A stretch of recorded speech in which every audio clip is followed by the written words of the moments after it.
हम देखिए इसमें जो है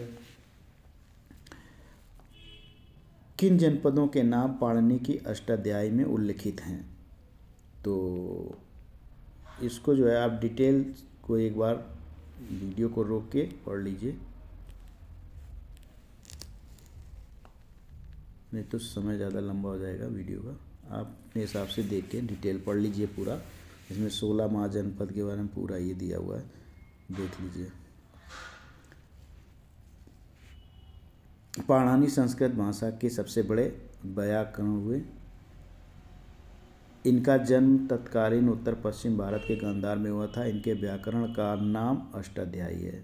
अष्टाध्यायी में 8 अध्यायों तथा लगभग 4000 सूत्र हैं। पाणिनि ने अपने अष्टाध्यायी में 22 जनपदों का उल्लेख किया है। इनमें से प्रमुख ये सब हैं: मगध, अस्मक, कंबोज, गांधार, सूरसेन। बौद्ध ग्रंथ अंगुत्तर निकाय और जैन ग्रंथाय भगवती सूत्र के 16 महाजनपदों की सूची मिलती है।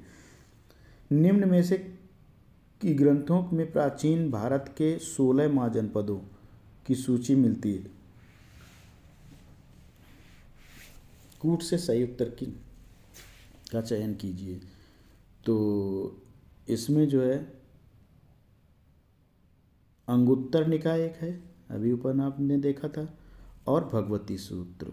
ये तो ऊपर वाली डिटेल से ये क्वेश्चन आप सॉल्व कर सकते हैं। तो इसका कौन सा विकल्प सही हुआ? ये वाला। अगला क्वेश्चन है, महाभारत के अनुसार उत्तरी पांचाल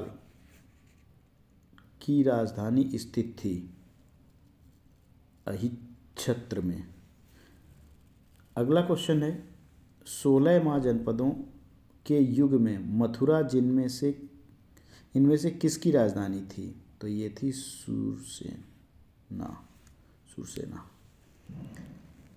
चंपा किस महाजनपद की राजधानी थी? अंग।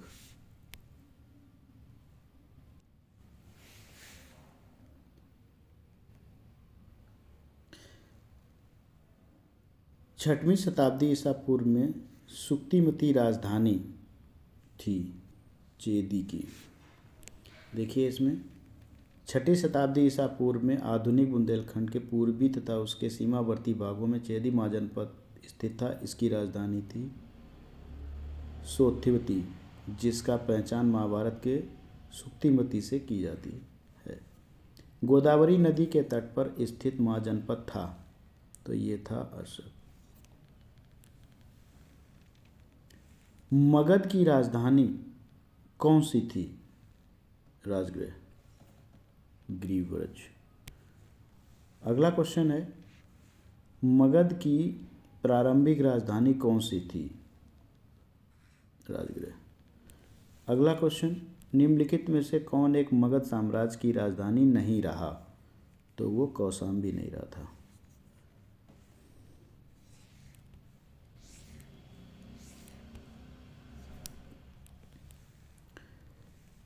प्राचीन श्रावस्ती का नगर विन्यास किस आकृति का है?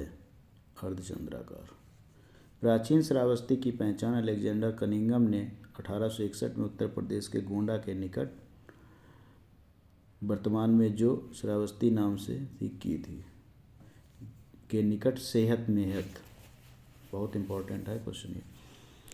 अगला जो क्वेश्चन है, मगध के किस प्रारंभिक शासक ने राज्यारोहण के लिए, ये प्राचीन श्रावस्ती नगर अर्धचंद्राकार था। मगध के किस प्रारंभिक शासक ने राज्यारोहण के लिए अपने पिता की हत्या एवं स्वयं इसी कारणवश अपने पुत्र द्वारा मारा गया? अजातशत्रु। मगध का शासक अजातशत्रु अपने पिता हर्यक वंश के संस्थापक बिम्बिसार की हत्या कर राजगद्दी पर बैठा था। इसकी हत्या भी इसके पुत्र उदयन कौशाम्बी के वत्स राजा उदयन से भिन्न ने कर दी थी। अजातशत्रु के वंश का नाम क्या था? तो वो था हर्यक वंश। राजकुमार जो अपने पिता की मृत्यु के लिए उत्तरदायी था, अजातशत्रु था। यही राजकुमार है वो जो अपने पिता की मृत्यु के लिए उत्तरदायी। मालवा क्षेत्र पर मगध की सत्ता का विस्तार में से किसके शासनकाल में हुआ था? तो वो था शिशुनाग। पुराणों के अनुसार मगध नरेश शिशुनाग ने अवंती नरेश प्रद्योत को पराजित कर अवंती मालवा मगध साम्राज्य में मिला लिया था। बाकी ये डिटेल इतना आप देख लीजिए। राजा नंद का उल्लेख करने वाला अभिलेखीय प्रमाण खारवेल का हाथी गुम्फा। बहुत इंपॉर्टेंट क्वेश्चन है, इसमें खूब प्रश्न आता है।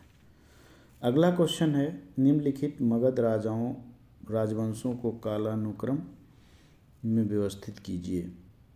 तो देखिए इसमें सबसे पहले है हर्यक वंश 544 से 412 ईसा पूर्व। दूसरे नंबर पे है नंदवंश ये 344 से 323 ईसा पूर्व। फिर मौर्य वंश 323 ईसा पूर्व से 184 ईसा पूर्व। फिर है शुंग वंश 184 से 75 ईसा पूर्व। इस तरह। तो ये विकल्प कौन सा सही हुआ? बी वाला, ये विकल्प सही है। अगला क्वेश्चन है, मगध का कौन सा सम्राट अपरूपर सुराम के नाम से जाना जाता है?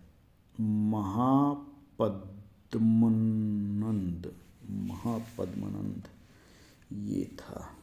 मगध का शिशुनाग वंश के पश्चात नंद वंश का वर्चस्व स्थापित हुआ। नंद वंश का संस्थापक महापद्मनंद या उग्रसेन था। पुराणों में महापद्मनंद को सर्व छत्रांतांक और अपरो परशुराम कहा गया है।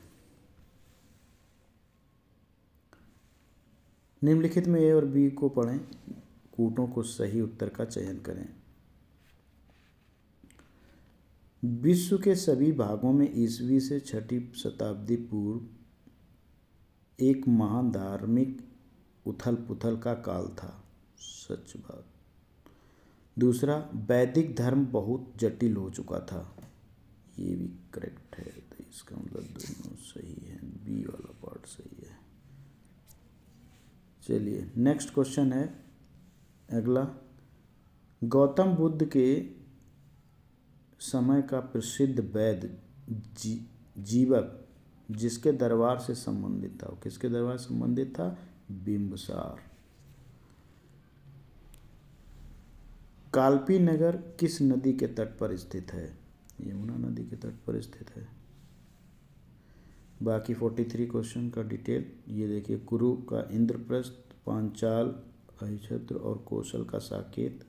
ये कहीं और प्रश्न भी बनता है इस पर। बस कौशाम्बी। Thank you.